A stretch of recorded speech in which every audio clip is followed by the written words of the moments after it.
There's a specific moment that shows up in almost every relationship involving an avoidant partner, and it's not the moment most people would expect. It isn't when they suddenly turn cold and start pulling away. It isn't when you're the one chasing after them, trying to close the gap they keep reopening. It isn't even the day they end things outright or disappear into silence for a week straight. The real turning point, the one that actually flips the entire dynamic on its head, happens quietly, almost invisibly, on the day you stop caring. And I don't mean faking indifference as some kind of strategy. I don't mean pretending not to care as a manipulation tactic to pull them back in. I mean something has genuinely shifted inside you. You're no longer justifying yourself to them. You're no longer sitting by the phone waiting for a reply that might never arrive. You've quietly stopped handing over your emotional energy to someone who never seemed to value it in the first place.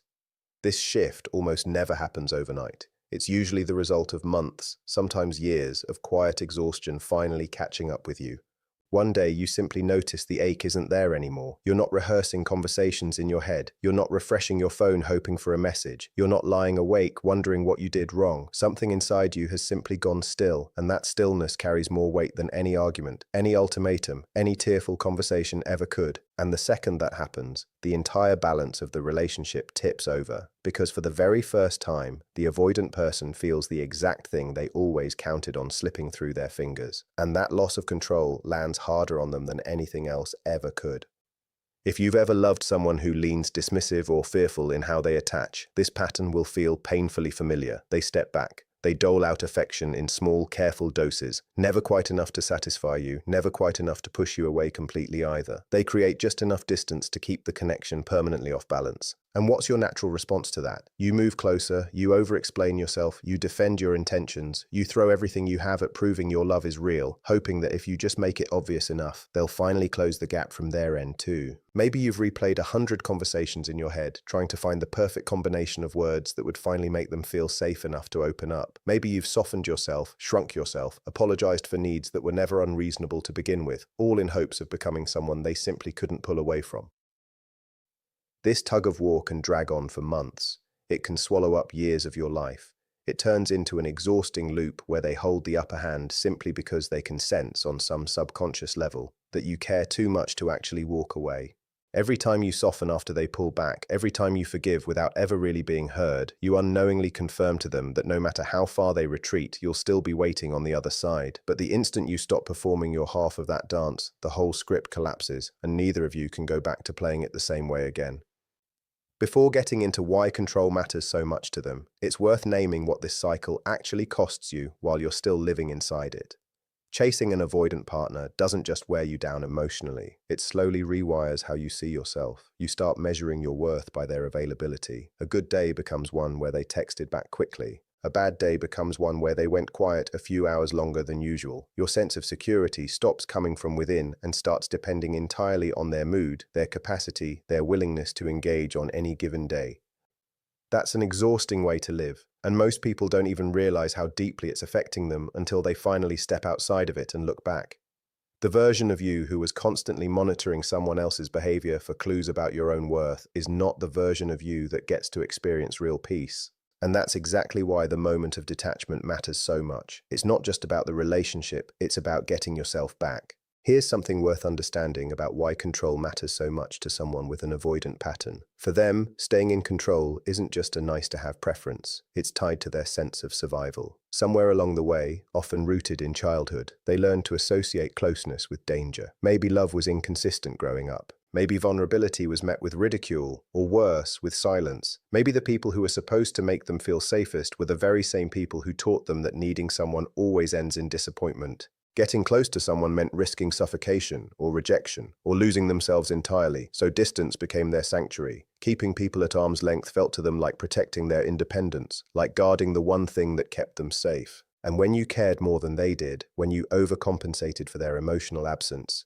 it actually reassured them in a twisted sort of way.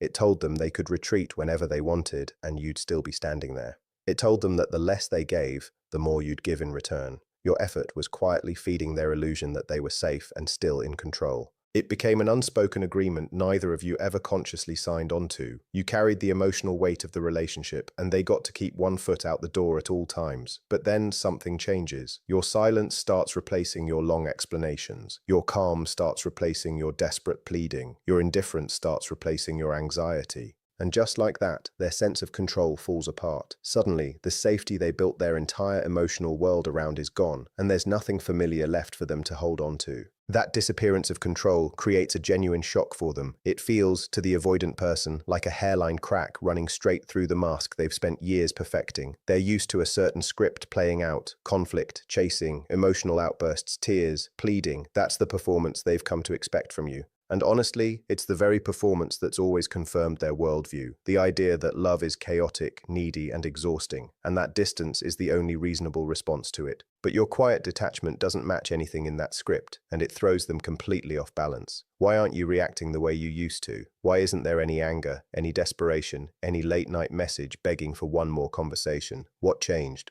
Avoidant people, whether they'll admit it or not, are incredibly sensitive to whether they still hold emotional weight in your life. It's almost a survival instinct for them, constantly scanning to see if they're still at the center of your emotional orbit, even while insisting they don't need that kind of attention at all. So when they pick up on the fact that your care has genuinely evaporated, not performed, not exaggerated for effect, but truly gone, it rattles them in a way few other things can. And that unsettled feeling often morphs into curiosity, a quiet, almost involuntary need to understand exactly what happened to change things so completely. Now, don't expect the avoidant person to come rushing back with open vulnerability the moment they sense the shift. That's simply not how they operate, and honestly, it would go against everything they've spent years training themselves to do. Instead, what usually happens is a series of small tests, little probes to check the temperature of the water before they'll ever risk exposing themselves emotionally. You might get a random "hey" out of nowhere, a text that seems to come from absolutely nothing, arriving weeks or even months after the last conversation went cold. You might notice them liking an old photo or leaving a comment somewhere just visible enough for you to see, timed a little too perfectly to be coincidence. They might bring up an old memory, almost casually dropped into conversation as if it means nothing, just to gauge your reaction. Some might even throw out small provocations, comments designed purely to see if they can still get a rise out of you, still pull that familiar emotional reaction they've come to expect. None of these are grand romantic gestures, they're feelers, quiet experiments to determine whether they still matter to you, whether they still hold any emotional real estate in your world, whether the old dynamic can be quietly reactivated without either of you having to say anything real out loud. And when you don't take the bait, when you stay grounded, calm, and unmoved by these little tests, that's exactly when the reality of the situation begins to sink in for them. There's no game left to play because you're simply not playing anymore. Avoidant people spend years, sometimes decades, avoiding vulnerability altogether. They bury it under layers of independence and self-sufficiency, convincing themselves over and over that they simply don't need anyone in their corner, that they're better off relying on no one but themselves. It becomes an identity as much as a defense mechanism. But when your detachment forces them to sit with the reality that you're actually slipping away for good, feelings start surfacing that they never planned on facing. Regret creeps in, quiet and uninvited. A sense of abandonment they can't quite name, because admitting to abandonment would mean admitting they actually needed something from you in the first place. A quiet grief over something they didn't realize they'd miss until it was completely gone. They rarely express any of this directly. That's just not how avoidant people tend to operate emotionally. It would require a level of exposure that feels almost unbearable to them. Instead, it leaks out sideways, in small, indirect ways that are easy to miss if you're not paying close attention. Claude is, you might catch sudden nostalgia creeping in, them bringing up the good memories you shared, dwelling on a trip you took together, or an inside joke that used to crack you both up. You might notice unexpected compliments surfacing, things they never bothered to acknowledge while you were still chasing them, suddenly showing up now that the chase has ended. You might even catch subtle, half-hearted attempts to reconnect, tentative and inconsistent, like someone testing ice they're not quite sure will hold their weight. And it's not always purely about wanting you back specifically. Sometimes it's the shock of losing the one person who quietly anchored their world, even while they kept insisting out loud, and to themselves, on keeping that person at a safe distance. There's something avoidant people almost never say out loud, and it's this.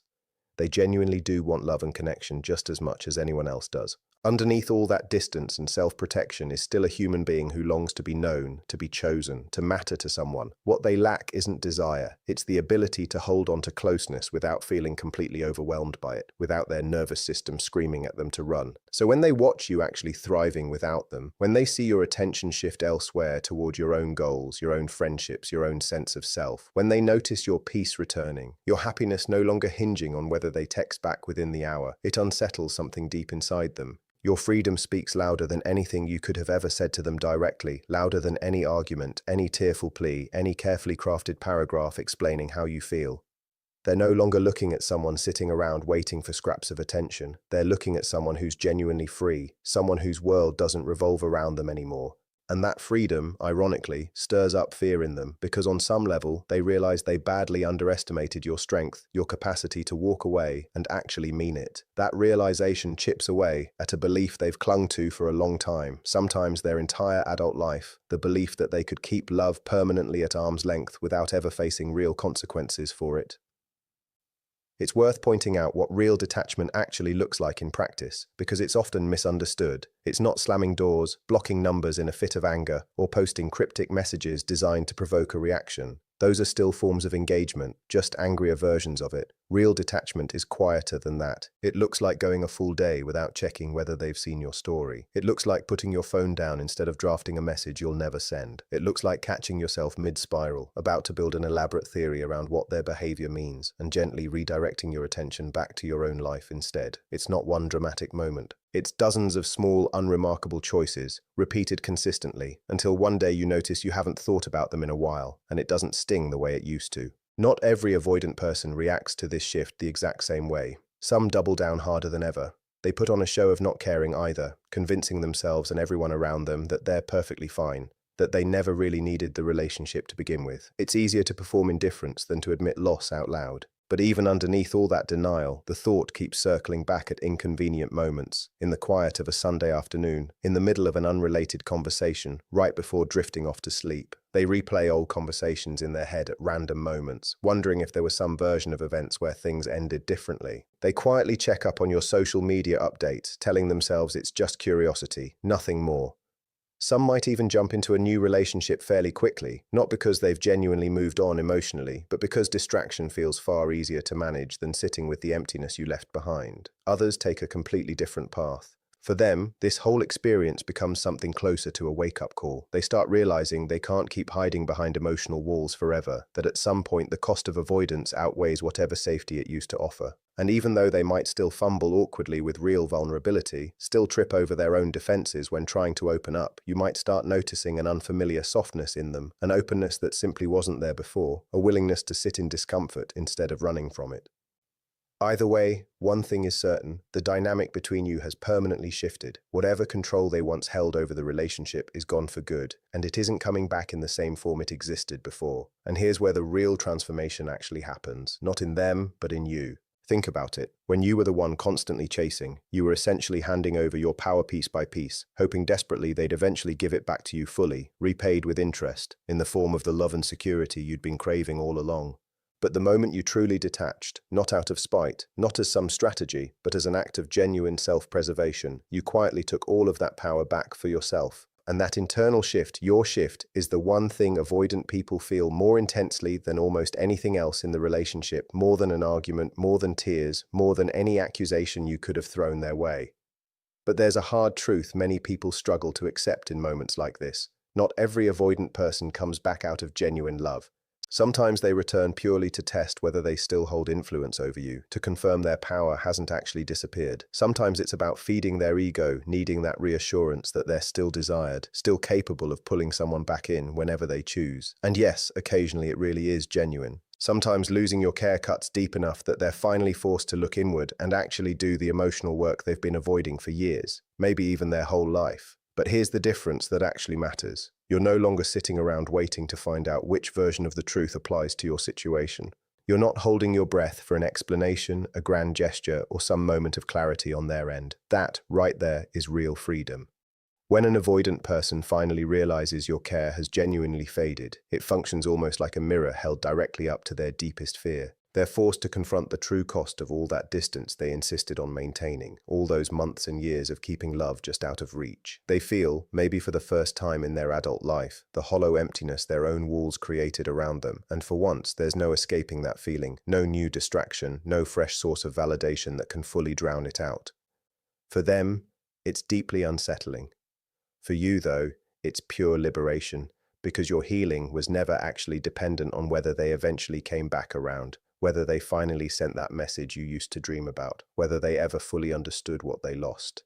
Your healing begins the exact moment you stop chasing love in places where it never felt safe to begin with, and instead start choosing love where it feels balanced, mutual, and genuinely reciprocated. Love that doesn't require you to shrink yourself or beg to be chosen. That's the real turning point in this entire story. Not the moment they finally realize you've stopped caring, but the moment you realize, deep in your bones, that you never actually needed their acknowledgement in the first place. When their silence stops feeling like a personal rejection and starts feeling like an open invitation to build something far better for yourself, that's exactly when your power fully returns to you, quietly and completely. So hold on to this truth. Your worth was never determined by who decides to stay or who chooses to walk away. It was never sitting in someone else's hands to begin with, no matter how much it may have felt that way during the hardest stretches of that relationship. Your worth is defined by the peace you're able to create the moment you finally choose yourself over the exhausting cycle of chasing someone who never fully showed up, who kept one foot out the door no matter how much love you offered. That's the real shift, the one that changes absolutely everything that comes after it, the one that quietly rewrites the rest of your story.